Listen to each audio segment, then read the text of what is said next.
Assalamualaikum warahmatullahi wabarakatuh. Pertama-tama, marilah kita panjatkan puji syukur kehadirat Allah Subhanahu wa taala yang telah memberi kesempatan pada kita untuk bertemu dalam acara presentasi ini.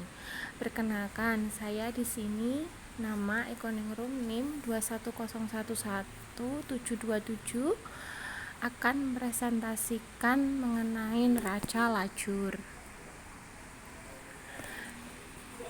Pengertian neraca lajur. Neraca lajur merupakan lembar yang memuat data akuntansi perusahaan selama 1 tahun periode. Penyusunan neraca lajur ini berperan penting bagi perusahaan karena akan memudahkan dalam merekap data sebelum dilakukan penyesuaian. Neraca lajur merupakan komponen yang digunakan untuk memeriksa buku besar setelah mengalami penyesuaian.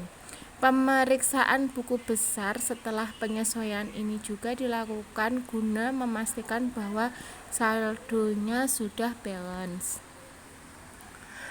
Format dari neraca lajur ini terdiri dari 10 kolom guna mencatat nomor dan nama akun beserta saldo debit kredit.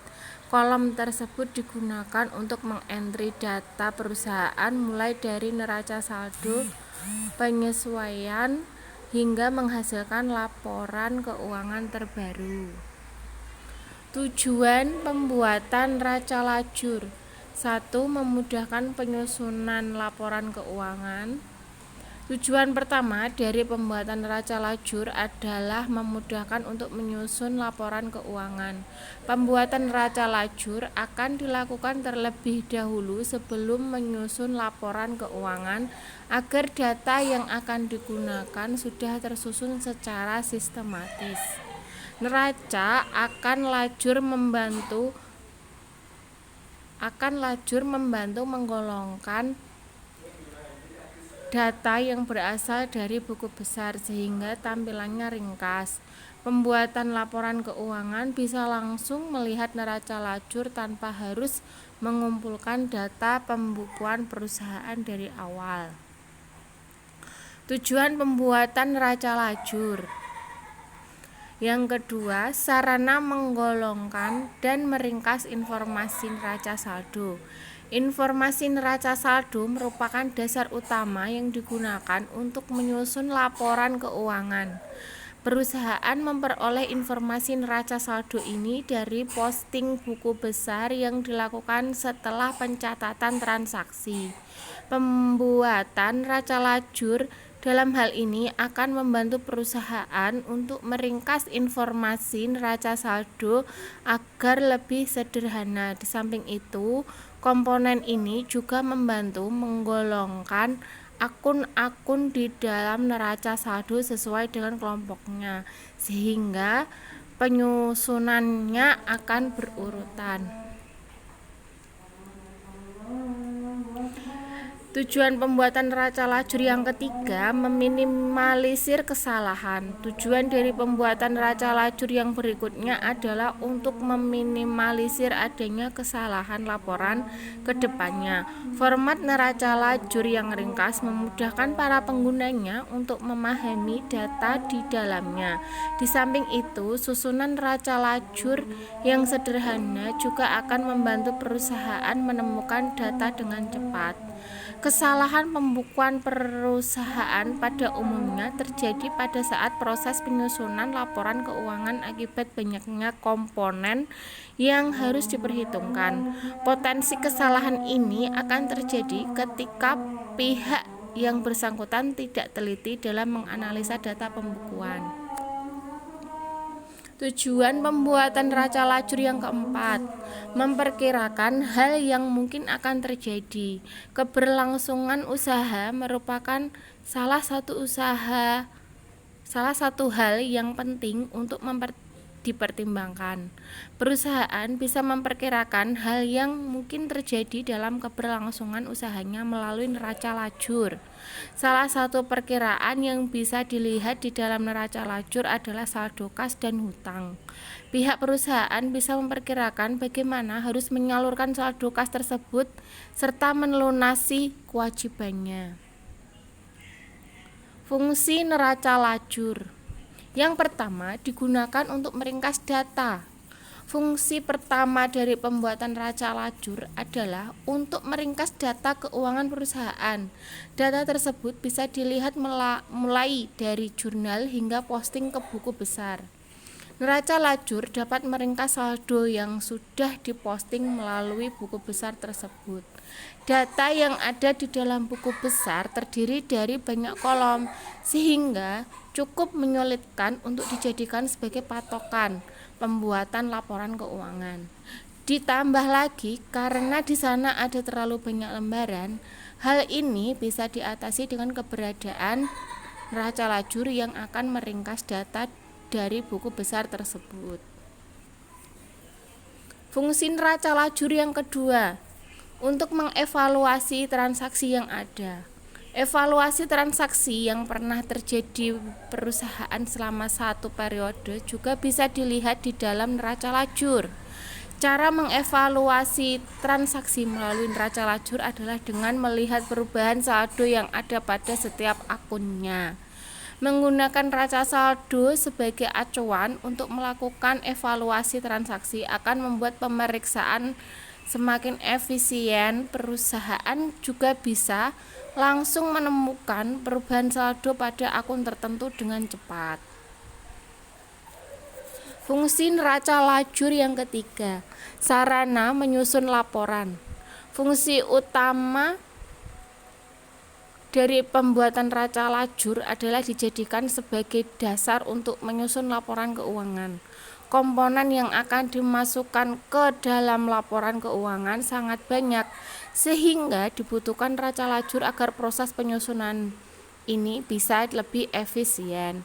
Neraca lajur juga akan membantu menampilkan data laba rugi dan neraca terkini yang bisa dijadikan sebagai dasar penyusunan laporan perusahaan.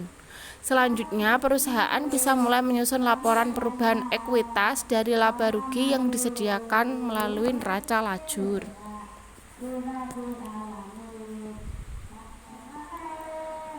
Fungsi neraca lajur.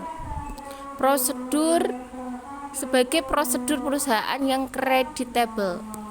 Neraca lajur termasuk dalam prosedur penyusunan akuntansi yang kredibel bagi perusahaan. Pencatatan keuangan perusahaan dianggap lengkap dan mumpuni apabila mencantumkan neraca saldo di dalamnya. Di samping itu, kualitas pembukuan juga tidak bisa diragukan lagi dengan adanya komponen ini. Prosedur penyusunan ini sebenarnya harus bisa dipenuhi oleh perusahaan untuk berjaga-jaga apabila sewaktu-waktu ada auditing dari pihak eksternal. Pembuatan neraca lajur ini nantinya akan memudahkan perusahaan dalam menjelaskan perkembangan keuangan dalam satu periode. Fungsi neraca lajur yang kelima adalah untuk melihat kegiatan harian perusahaan. Hubungan neraca lajur dengan evaluasi transaksi adalah untuk melihat kegiatan harian perusahaan. Pada umumnya, perusahaan yang berjalan dengan baik memiliki catatan transaksi di setiap harinya. Transaksi ini akan lebih ringkas jika sudah digolongkan melalui neraca lajur. Kegiatan harian perusahaan pada mulanya akan disertai dengan dokumen pendukung untuk dicatat ke dalam jurnal. Selanjutnya, perubahan saldo setiap akun akibat adanya transaksi di dalamnya, perusahaan akan dipotong ke dalam buku besar. Contoh neraca lajur dan cara membuat neraca lajur. Pertama, membuat format neraca. Neraca lajur mempunyai format tersendiri dalam pembuatannya agar terlihat lebih ringkas. Pada umumnya, format yang digunakan untuk menyusun neraca lajur adalah menggunakan 10 kolom. Format ini terdiri dari nomor, nama akun, dan debit kredit. Kolom debit kredit ini tentu saja dibuat berpasangan untuk setiap komponen laporan keuangan. Ada 4 komponen yang ada di dalam neraca lajur, yaitu neraca saldo, penyesuaian, neraca setelah penyesuaian, dan laba rugi. Kedua, mengisi nomor akun dan nama akun. Tahapan berikutnya yang harus dilakukan setelah mempersiapkan format neraca lajur adalah mulai mengisi nomor dan nama akun. Pengisian ini harus dilakukan mulai dari nomor akun terkecil agar terlihat lebih rapi. Nomor yang harus diisikan ke dalam neraca saldo melambangkan penggolongan dari tipe akun. Urutan untuk mengisi nomor dan nama akun ini dimulai dari aset, kewajiban, ekuitas, pendapatan, dan beban. Pengisian nomor dan nama akun yang berurutan memudahkan untuk input transaksi berikutnya. Ini adalah contoh dari neraca saldo yang akan dibuat neraca lajur. Terus yang ketiga, mengisi kolom jurnal penyesuaian. Langkah selanjutnya untuk membuat neraca lajur adalah mengisi bagian kolom jurnal penyesuaian.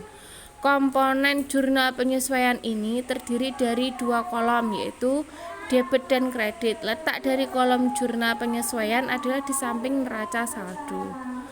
Data yang diisikan di dalam kolom penyesuaian berasal dari transaksi penyesuaian yang terjadi dalam akhir periode. Transaksi penyesuaian ini terjadi akibat adanya perubahan saldo dalam akun tertentu yang membutuhkan pencatatan. Contohnya sebagai berikut. Nah, ini neraca saldo, di sampingnya jurnal penyesuaiannya seperti ini. Yang keempat, menambahkan akun nominal pada neraca saldo setelah penyesuaian. Komponen berikutnya yang ada di dalam neraca lajur adalah nominal pada neraca saldo setelah penyesuaian. Perhitungannya dilakukan dengan mengakumulasikan neraca dan jurnal penyesuaian untuk mengetahui saldo terbaru secara keseluruhan. Contohnya sebagai berikut. Di samping penyesuaian terdapat neraca saldo setelah disesuaikan. Contoh neraca lajur dan pembuatannya yang kelima, mengisi kolom neraca dan laba rugi. Kolom selanjutnya yang harus diisikan di dalam neraca lajur adalah komponen laba rugi. Jenis akun yang harus dimasukkan ke dalam laporan laba rugi adalah akun real. Saldo dari akun tersebut diperoleh dari nominal secara yang sudah disesuaikan. Jenis akun lain yang dimasukkan di dalam kolom laba rugi adalah pendapatan dan beban perusahaan. Pendapatan ini diperoleh dari transaksi yang berhubungan dengan pemasukan perusahaan dari kegiatan operasional termasuk penjualan. Contohnya ini sudah lengkap neraca saldo, di sampingnya penyesuaian, di sampingnya lagi neraca saldo setelah disesuaikan, dan di sampingnya laporan laba rugi. Ini yang sudah komplit ya. Hasil akhir antara debit dan kredit pada neraca dan laporan laba rugi pada umumnya akan mengalami selisih. Jumlah selisih dari saldo akhir neraca dan laba rugi ini harus sama agar bisa menemukan profit atau kerugian usaha perusahaan selama satu periode. Demikianlah presentasi yang dapat saya sampaikan. Kurang lebihnya saya mohon maaf. Atas perhatiannya saya mengucapkan terima kasih. Salam sejahtera selalu untuk kita semua agar nanti kedepannya kita bisa sukses bersama. Terima kasih.